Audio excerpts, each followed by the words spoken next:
मंडळी जय शिवराय. आपण सध्या आहे हिंदकेसरी लखनच्या गोठ्यावर. छोटा लखन, मायकल आणि इकडं बॉस या महाराष्ट्रभरात ज्याने धुमाकूळ घातला, प्रत्येक वेळी स्वतःला सिद्ध करतो. ज्या ज्यावेळी मोठं मैदान असेल त्यावेळेस काही ना काही कारनामा हा लखन करत असतो. तर या लखनच्या गोठ्यावरती येण्याचं कारण म्हणजे बरेच दिवस झाले लखनच्या गोठ्यावरती नव्हतो आपण. मैदानातही कमी प्रमाणात लखन दिसला आणि अशातच दिनांक 21 जून रोजी मानाचं हिंदकेसरी मैदान होतं आहे छत्रपती संभाजीनगर जिल्ह्यामधील बांगशी मातागड शरणापूर या ठिकाणी हे मैदान संपन्न होतं आहे. आणि या मैदानाची आतुरता संबंध महाराष्ट्रातील बैलगाडा मालक चालक यांना लागलेली आहे. जवळपास आतापर्यंत 200 ते 250 ऑनलाईन नोंदी या बैलगाडा मालकांच्या झालेल्या आहे आणि अजून किती नोंद होतील हे सांगता येत नाही. तर मोठ्या प्रमाणात प्रतिसाद मिळतो आहे. बैलगाडा मालक चालक असेल किंवा प्रेक्षकांचा असेल, प्रेक्षक देखील ज्या लोकांना या भागामध्ये बैलगाडा शर्यत क्वचित माहिती आहे ते लोकंसुद्धा उत्साही आहे की नेमकं काय होणार आहे, कशा पद्धतीने मैदान होणार आहे.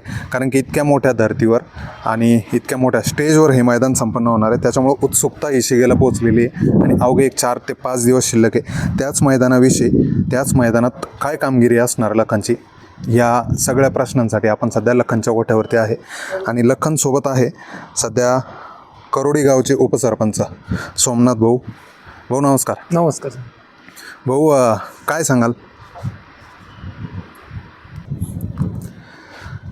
सांगाल लखन सध्या कसं आहे? लखन सध्या फुल फॉर्ममध्ये आहे. सध्या फॉर्ममध्ये हो. बरं पाठीमाग होता थोडं शांत, पण आता फुल फॉर्ममध्ये सध्या. बरं. प्रश्नाला सुरुवात करण्या अगोदर एक महत्त्वाचा प्रश्न तुम्हाला करावा वाटतोय. त्या बाबतीत आपण मुलाखत केली नाही नंतर. नाशिकचं जे मैदान झालं होतं तर त्या मैदानामध्ये नेमकं बैल गट पळून आला हो, आणि त्या सगळ्या गोष्टीचं साक्षीदार मी आहे किंवा मलाही तुम्ही त्यात इन्व्हॉल्व केलं होतं, त्याच्यामुळे मला त्या गोष्टी माहिती आहे. काय घडलं होतं नेमकं? त्या नाशिकला आम्ही ज्या टायमाला गट पास करून आलो त्या टायमाला आपण बैलाच्या अंगावरती कधीच नंबर टाकत नाही, कारण त्याला ते स्किनला कलरचं थोडी ॲलर्जी झाला. आणि पूर्ण म्हणजे तिकडं पश्चिम महाराष्ट्र तिकडं सगळ्यांनाच माहिती की ते बैलावरती कधीच नंबर टाकत नाही. तर त्या दिवशी पण आपण त्या ठिकाणी नंबर बैलावरती टाकलाच नाही. आणि काय झालं, दुर्दैवाने तिथलं लाईव्ह पण असल्यामुळे ती आपण डायरेक्ट गाडी झाली आणि तशीच वरती घेऊन गेलो. की त्या दुसऱ्या बैलगाडीवाल्याला वाटलं का बाबा ही गाडी काही फॉल झाली का काय झालं. त्यांनी डायरेक्ट ती लोकलची गाडी होती, त्यांनी डायरेक्ट त्यांची गाडी नंबर टाकून घेतला. आता आपण आपल्या नादात होतो, आपण वरती चालले गेलो. पण नंतर ज्या टायमाला सेमीला गाडी लागली, तर सेमीला गाडी लागल्यानंतर मग त्यांनी ती गाडी लोकलची असल्यामुळे त्यांनी थोडी परेशानी केली आणि ते पब्लिक जास्त होती, तर स्टेजवरती पण कोणी जाऊन देत नव्हतं. आणि खाली झेंडा टाकायला धनाटे बाप्पू होते. तर धनाटे बाप्पूकडे गेल्यानंतर धनाटे बाप्पू सांगायचे तुम्ही स्टेजवर जा, आणि स्टेजवर गेल्यानंतर त्याची बाउन्सरवरती नेऊन द्यायची.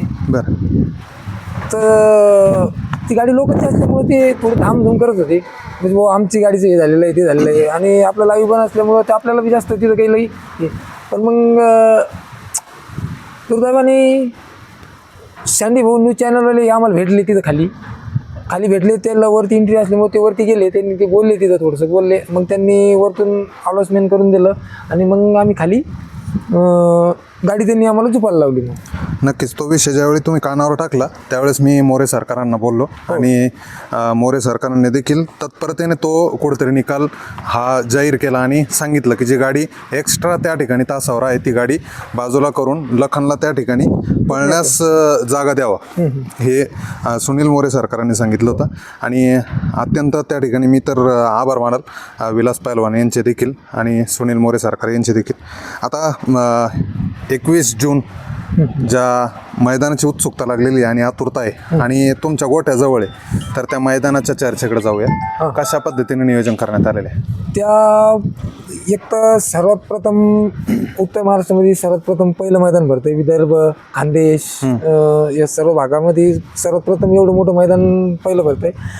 आणि हे मैदान वाळूज MIDC लगत भांगशीमाता गड, सुप्रसिद्ध भांगशीमाता गड देवस्थान आहे. तिथं असल्यामुळं पब्लिक म्हणजे त्या पब्लिक जास्त राहणार त्या मैदानासाठी. बरं पब्लिक जास्त असल्यामुळं पूर्ण बाकीचं नियोजन बॅरिगेट वरती लोकल बसण्यासाठी ती बॅरिगेट लावणार. महिलासाठी राखीव टेज असणार तिथं. जेवढे बी समजा महिला येतील, महिलाला म्हणजे पब्लिकमध्ये असले चालण्याची हे नाही होणार, त्यांच्यासाठी अलग टेज असणार. बाकीचं बी सगळी व्यवस्था चांगल्या प्रकारे, म्हणजे कुठलाही बैलगाडा मालक नाराज होणार नाही असं आम्ही करणार नाही. बरं असं नियोजन चाललं तिथे. एक प्रश्न आवर्जून विचारावा वाटतो मला तुम्हाला हो की मागे काल परवा मैदान झालं ना एकोडपाचोडला, हो. त्या ठिकाणी लखन नव्हता, नाही. पण मैदान झालं 64 गट पळाले हो. आणि 64 गटामध्ये एकही बैल हा जुना नव्हता. सगळे बैल नवीन होते जे नंबरात राहिले ते. म्हणजे जवळपास 8 बक्षीस त्या ठिकाणी देण्यात आले आयोजकांकडनं हो. एकोडपाचोडच्या मैदानात. आणि 8 बक्षिसामध्ये 16 बैल, हे 16ही बैल नवीन होते की ज्या बैलांना नंबर माहिती नव्हता त्या बैलांना नंबर मिळाले. त्याच्याविषयी काय वाटतं? सर हे बैलगाडीचं क्षेत्र आहे. याच्यात कोण कधी कुठून कसा येईल याचा म्हणजे बिलकुल असं याच्यामध्ये कोणीही कुठल्याही बैलगाडी मालकाने आणि कुठल्याही कोणीही घमंडमध्ये येऊ नये, गर्वात येऊ नये. याच्यात कोण कसं येईल आणि कसं ठोकून चालल्या जाईल कोणाला कुठून ते सांगता येत नाही. त्याच्याने आपला नंदी कसा चांगल्या प्रकारे पळण माणसाने त्याच्यावरतीच ध्यान राहू द्या. बरं लखन किती वेळेस पेडगावच्या मैदानात पळाला? लखन 2 वेळेस. बरं आता बऱ्याचशा गोष्टी तुम्हाला बैलगाडा मैदानाच्या विषयी तुम्हाला कमी प्रमाणात माहिती आहे, त्याच्यामुळे ते प्रश्न विचारत नाही. कारण 2 माहिती तुम्हाला पहिरे कोणात होते? एक बाकासूरमध्ये होता त्या वर्षी, ज्या पहिल्या वर्षी पळाला तर बाकासूरमध्ये होता. त्या वर्षी लखननी पहिला नंबर केला तिथं. बरं हां पेडगावचा हिंदकेसरीचा पण मान पटकावलेला त्यांनी तिथं. आणि नंतर बाईजामध्ये होता. बरं चालतं. आणि आता महत्त्वाचा विषय, ह्या 21 तारखेला काय नियोजन लखनचा? 21 तारखेला लखनचं नियोजन हे आमचे बंधू मनोहर भाऊ चव्हाण यांनाच माहिती. ते म्हणजे लखनचं कुठल्या बैलासोबत नियोजन लावायचं कुठल्या नाही हे सर्व ते ठरवता.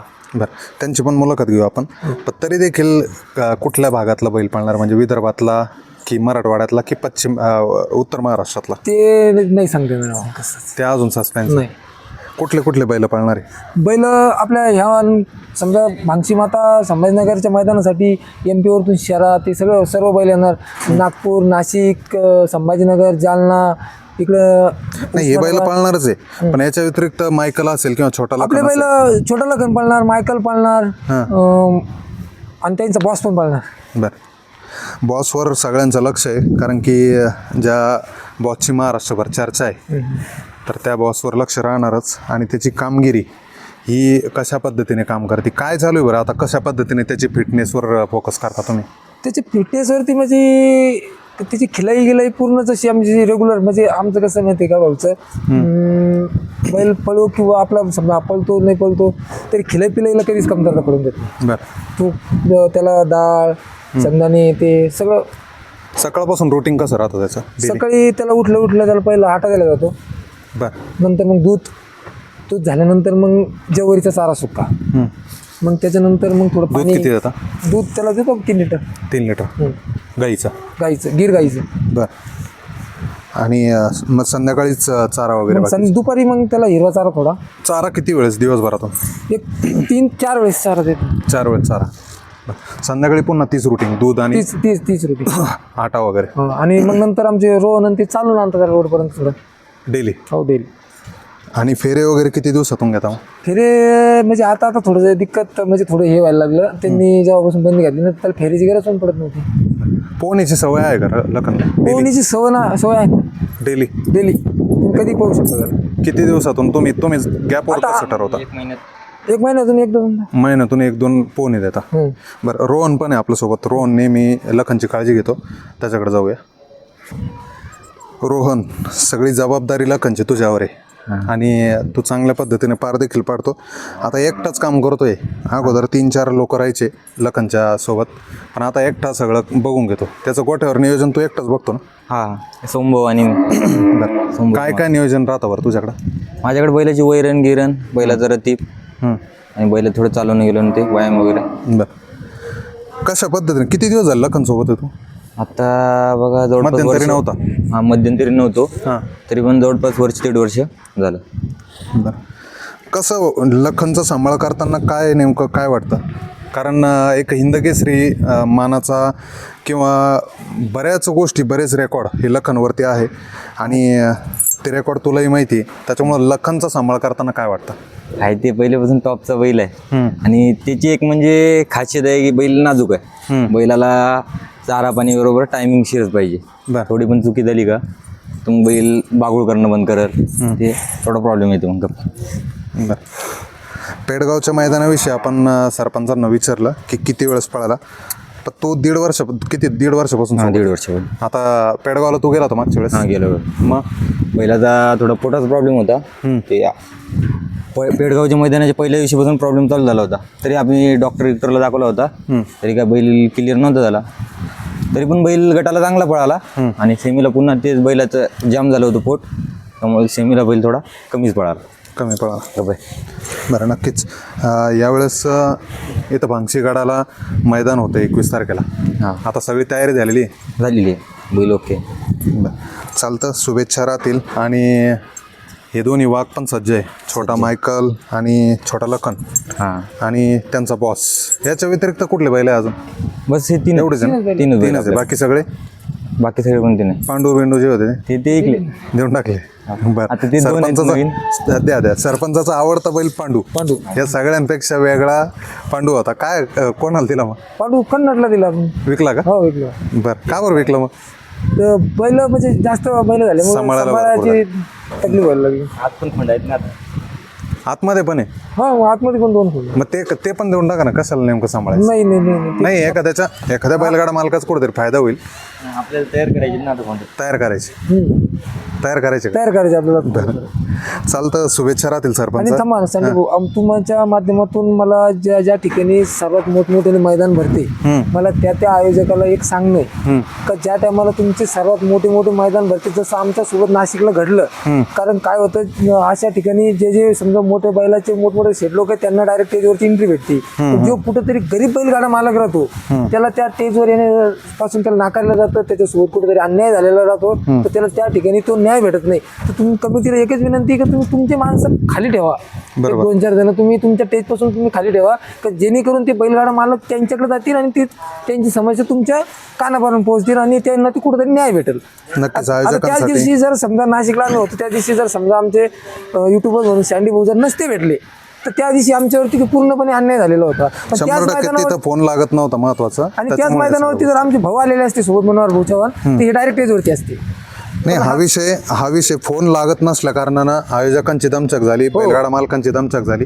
आणि हा खरंच आयोजकांसाठी एक विशेष मेसेज असेल जे मैदान आयोजन करता. त्यांनी सरळ त्यांची माणसं खाली बसवावी, म्हणजे जेणेकरून गरीब बैलगाडा मालक त्यांच्यापर्यंत पोहोचल आणि त्याला न्याय भेटेल कुठेतरी. नक्कीच. चालतं, शुभेच्छा राहतील आगामी 21 तारखेच्या मैदानासाठी. धन्यवाद.